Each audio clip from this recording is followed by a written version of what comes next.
Alright, today we're going to be ranking 13 different characters, which is the entire Bat family in the game. We're going to include characters like Batwoman, Robin, Red Hood, Nightwing, all the Batman characters, just everybody that fits into the Bat family. I'm not going to make this intro too long because we got a lot of different things to cover. I just want to say thank you guys for the support. We hit 500 subs in 2 weeks. That is bananas, dude. That is absolutely insane. I just want to say thank you guys. I hope you guys have a nice day. Stay safe and stay clean. Let's start the video. Starting off our list is going to be Justice League Batman. This character is not only a really bad Justice League teammate, but he's also just a really bad character. He doesn't have that many passives and his special abilities are really lacking. If we go look at his passives, he has two different parts to it. The first part gives himself and his entire Justice League team the ability to take one special ability from the opponent without taking any damage. And the second part of his passive gives him armor pierce on all attacks after using a special one. I'm not really a big fan of either of these passives because first of all, not taking damage from one special ability, that's really nothing too special. Some people like to say that this is good for arena, but I disagree. I would rather make my Justice League team really overpowered on their basic attack hits and just kill my opponents in like 10 seconds. And because of it, I never have to worry about taking damage from the opponent from special abilities in the first place. And also, for the second part of his passive, which gives him armor pierce after using a special one, this only lasts for 5 seconds, so that really doesn't give you enough time to do anything. And also, if you think about it, if you want to keep doing armor pierce, you're just going to have to keep using special ones so you can keep reactivating the passive. At that point, I don't know why NetherRealm didn't just make the special one do armor pierce in the first place. And if we go look at his special abilities, none of his special abilities are really strong, and only his special 2 has a special effect, which is dot damage. The only good thing that I can say about Justice League Batman is that you can get his shards off of arena seasons, and his arena season is really easy because nobody's trying to get this character. Moving on to number 12 is going to be Batman Ninja Batman. This character definitely has one of the worst passives in the game, so basically whenever he takes armor pierce damage or critical attack damage, he himself will be doing armor pierce or critical attack attacks for 10 seconds. This is honestly one of the worst ideas I've ever seen, because in order for you to get that crit chance, you have to take crit damage. And you really don't want to take any crit damage from the opponent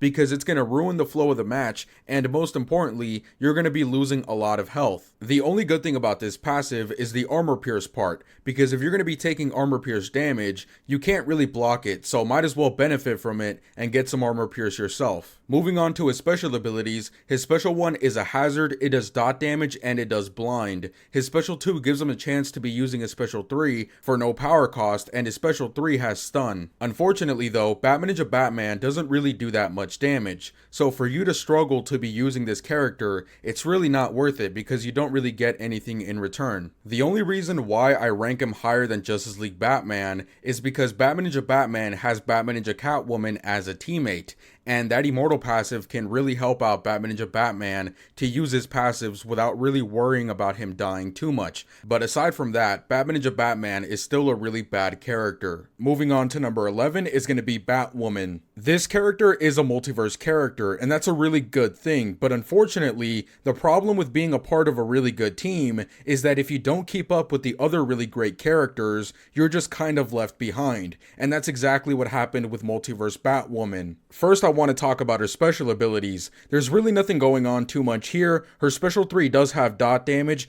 and her special 1 does give her a chance to use her special 3 for free, but the thing that was supposed to make this character really shine was her passives, but unfortunately, they fall short by just a little bit. Her passive 1 gives her more damage on special abilities per multiverse buff, and her special 2 extends the time of the buff. On paper, this sounds pretty good, but unfortunately, once you go try this out, it's really not that great. So what these passives are trying to do is they're trying to make Multiverse Batwoman be the main damage dealer of the team.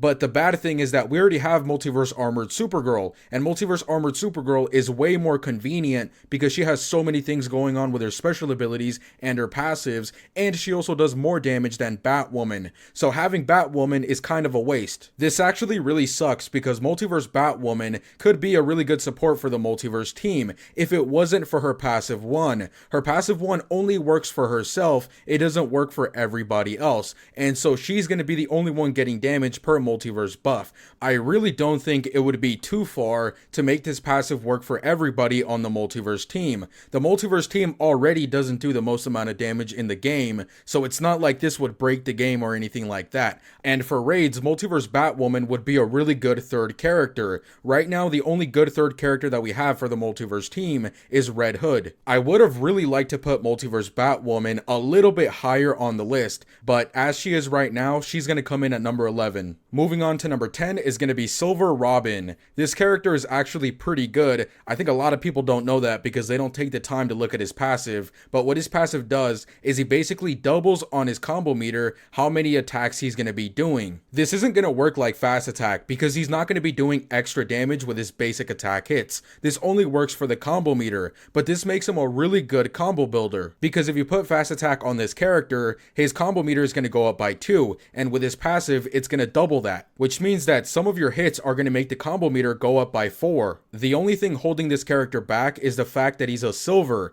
and unfortunately, building silvers takes a very long time. Usually, whenever somebody builds a silver, it's just for fun. But for this character, if you want to make him a combo builder, you're probably going to want to get him up to level 40 gears at least. You're also going to not be able to get them off of raid drops. You're going to have to go get his shards, and you're going to have to refactor his gears. And also, nowadays, a lot of support characters are built as combo builders, even if they're not the best combo builders, because their passives are going to benefit the entire team, like Batman Ninja Gorilla Grodd. Which means that even if you have a character like Silver Robin that's a really good combo builder, it's still not enough because they need to have a really good passive that works for the entire team. With that being said, let's move on to number 9, which is Blademaster Robin. Now, Blademaster Robin is coming in at number 9, slightly above Silver Robin for basically the exact same reasons, except that with Blademaster Robin, you can at the very least get his shards off the campaign really easily because he's in the final chapters, and you can also get his gears off of raid drops. I do think that Silver Robin is a better combo builder than Blademaster Robin, but Blademaster Robin is a little bit easier to build, and again, these characters, they don't have any supporting passives aside from being a combo builder, so the only people that are going to be using these characters are beginners,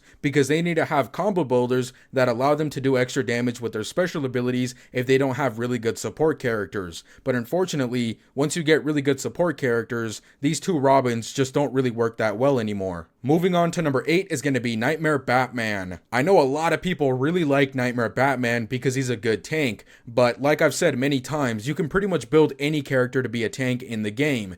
And even though Nightmare Batman is going to be a really good counter for the Justice League team, that's about it. I know there's other characters out there that do a lot of basic attack damage, but most teams are going to be really focused on doing a lot of damage on their special abilities, whether it be in Arena, Champions Arena, Raids, or wherever. And so in those cases, I would much rather have a character that just has a reflective shield, or maybe Atrocitus. He has a really good reflective shield. And if we go look at his special abilities, he doesn't really have anything interesting there either. I think this character would be really fun to use and really great if they added some sort of effect to his special abilities, because right now he's really plain. And also, just like with Silver Robin and Blademaster Robin, support characters nowadays do a lot of different things. They're really good tanks, they're really good combo builders, and of course they're really good support characters. So nowadays, if a character is just a really good tank, that's not enough. You can go give support characters 75% defense, 40k health, and never really have to worry about them dying, and you can really benefit from those characters because they're going to give you really great passives. Moving on to number 7 is going to be Red Hood. This character was a really big disappointment. A lot of people were expecting a lot out of Red Hood because he just looked really badass.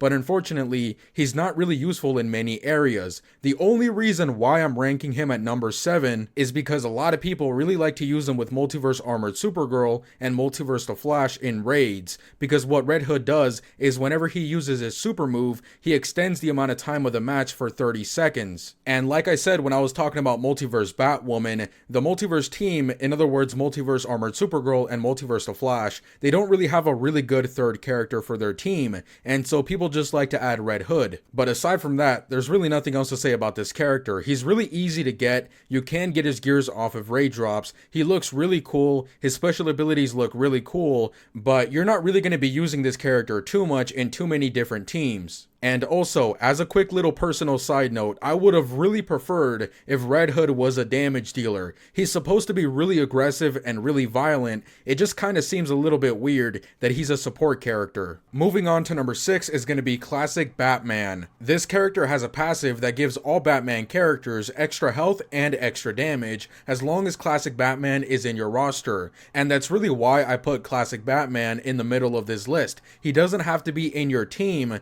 he just has to be in your roster. Which means that once you get this character to 5 stars, you never have to think about this character ever again. Now, the only bad thing about this character is that he himself is not a good character. So what his main passive does is whenever the opponent misses an attack due to being blind, Classic Batman will gain power bars, and his special 2 does have blind. So this does work kind of well, but I would much rather use a character like Nightwing to do this for me. Classic Batman just doesn't really do that much damage either, so he's not really a great character himself, but because all you really need to do with this character is promote him up to 5 stars, leave him in your roster and never use him, I'm going to put him at number 6. Moving on to number 5 is going to be Silver Batman. Silver Batman is the original good Silver character. I think this was the very first Silver character people built as a damage dealer and realized that Silver characters aren't really that bad. And also, because of Silver Batman doing a decent amount of damage with his special abilities, a lot of people found out with this character that Silvers do have secret multipliers on their special abilities. Silver Batman does have a supporting passive that gives the entire team extra critical attack chance,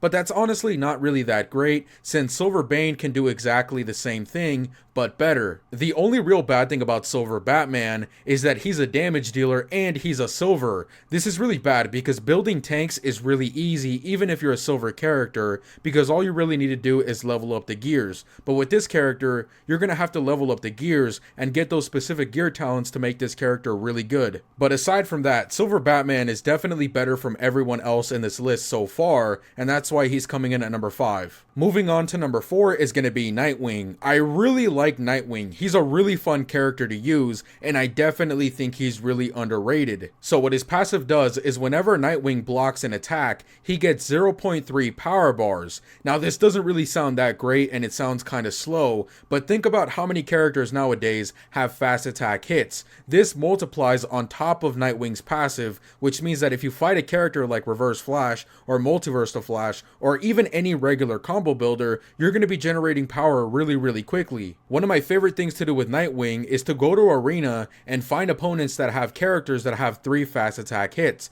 because every single one of their fast attack hits is going to give me pretty much 1 power bar. And if we go look at his special abilities, these are really fun to use as well. His special 1 gives him power drain on his basic attack hits, his special 2 gives him critical attack chance for his basic attack hits, and finally his special 3 gives him stun on basic attack hits. And his special abilities aren't just fun to use. Recently, Jigsaw made a video of him using Nightwing as a damage dealer in raids, and he actually did do a decent amount of damage. So that means that Nightwing has a really fun passive, he's got really fun special abilities, and his special abilities do a decent amount of damage. And on top of that, a lot of people aren't trying to get this character off of the arena seasons because, like I said, he's really underrated, which means that if you want to get this character, his arena season is really easy. And you can also get his gears off of raid drops. This character is really fun to use. He's got a lot of really great things going for him, and that's why he's coming in at number 4. Moving on to number 3 is going to be Predator Batman, one of my favorite characters in the entire game. I remember exactly where I was when I got this character, but just look at how they massacred my boy. They took him out of the arena store to add, I don't know, Primal Swamp Thing, those really bad characters that we have nowadays, and I'm still not over that. I'm still really sad about that. But aside from that, and we will get back to this because it is a big deal, Predator Batman himself is a really fun character, and he does do a decent amount of damage. So what his passive does is whenever you tag in Predator Batman, he takes away 15% of the opponent's current health, and that applies to all of the opponents, even the ones tagged out. This obviously doesn't work in raids, but in arena, this is really fun to use. Even if your opponent has 100,000 health, it doesn't matter. You just keep tagging in Predator Predator Batman and tagging him out, and just keep doing that over and over again, and he's gonna really quickly take away all of the opposing team's health. Now moving on to his special abilities, his special 1 has Armor Pierce, his special 2 has Stun, and his special 3 does a good amount of damage. This is the special that you want to use if you want to make Predator Batman do a lot of damage. My favorite special ability is his special 1, because I use Predator Batman mainly in Arena, and his special 1 looks really cool and it does a lot of damage. It can knock out a lot of opponents really quickly. Now, the only problem with this character is that he got taken out of the Arena store, so to get this character now, you're either going to have to get really lucky off of solo raid rewards, or you're going to have to go open up a bunch of chests. I will say that this character was in the Arena store for a very long time, so a lot of people that wanted this character already have this character, but if you're a brand new player and you really want to get this character, it's going to be a really big pain in the butt. Now moving on to number 2 is going to be Batman Ninja Robin. Okay, so first of all, Batman Ninja Robin is a part of the Batman Ninja team, which means that he gets really great buffs from characters like Batman Ninja Catwoman and Batman Ninja Gorilla Grodd. And on top of that, Batman Ninja Robin does have a really good passive 2 and a really good special 3. So what his passive does is Batman Ninja Robin and his Batman Ninja teammates are going to be doing more lethal attack damage every single time that they land a lethal attack hit on the opponent. This is really great for the Batman Ninja team because the Batman Ninja team is going to be built to have lethal attack because they get a lot of different bonuses for having lethal attack. Moving on to Batman Ninja Robin's special 3, it has Armor Pierce and it heals him up a percentage of the damage dealt of the special 3, but his special 3 does do a lot of damage, which means that you're almost always going to heal up all the way. And if you have Batman Ninja Catwoman as one of your teammates, this is going to work even better, because Batman Ninja Catwoman is going to give you that immortal passive, which means that even if Robin goes down to 0 health, he could just use his special 3, heal himself up all the way, and be able to use that immortal passive again. Batman Ninja Robin's special 1 also makes it so that your combo meter is never going to be below 7, but aside from that, there's really nothing else to say about Batman Ninja Robin. But really quickly, before I move on to number 1, the reason why I put Batman Ninja Robin at number 2 is because out of all of the characters that I've listed, none of them are going to be doing that much damage in raids, and none of them are really amazing support characters or anything like that. The really good thing about Batman Ninja Robin that I really like is that he's going to be doing a decent amount of damage, and he's also going to be able to heal himself. And I really like characters that can heal themselves. I just feel like I enjoy those types of characters a little bit more, since I never really have to worry about their health. But with that being said, there is one character that is an amazing support character for one of the best damage dealing teams in the game, and that's of course going to be the number 1 spot, which is going to be Arkham Knight Batman. So the main reason why this character is such an amazing support character is because of his special 2. His special 2 can stun anybody, including raid bosses. So what you really want to do is you want to pair up this character with Entangling Poison Ivy and Heartbreaker Harley Quinn, because Heartbreaker Harley Quinn is going to be doing a lot of dot damage on her basic attack hits, and she does even more damage against stunned opponents. So you're going to be using Arkham Knight Batman's special 2 to stun, and then Heartbreaker Harley Quinn to be doing a lot of damage. His other special abilities aren't really that useful, but his passives are pretty tanky, which is useful in Arena considering the fact that this character is a legendary, so he's already going to be doing a decent amount of damage in Arena. So his passive 1 gives the entire team 100% hazard and hazard dot damage, he gives 60% defense for tech and agility teammates, and he gives 125% health for tech and agility teammates as well. And his passive 2 makes it so that whenever Arkham Knight Batman or one of his teammates knock out an opponent, they're going to gain 30% of their health. And they also get 3 power bars. Finally, for his passive 3, whenever a metahuman character tries to do a special ability on Arkham Knight Batman, he will counter it and he will stun the opponent. But with all that being said, the main reason why you want to use Arkham Knight Batman is to pair him up with Heartbreaker Harley Quinn and Entangling Poison Ivy. The only other character that can stun raid bosses is going to be Black Mana, but Black Mana is already a damage dealer, so pairing him up with Heartbreaker Harley Quinn is not really a good idea. Anyways guys, with all that being said, I hope you guys have a nice day, stay safe and stay clean, and I'll see you guys later.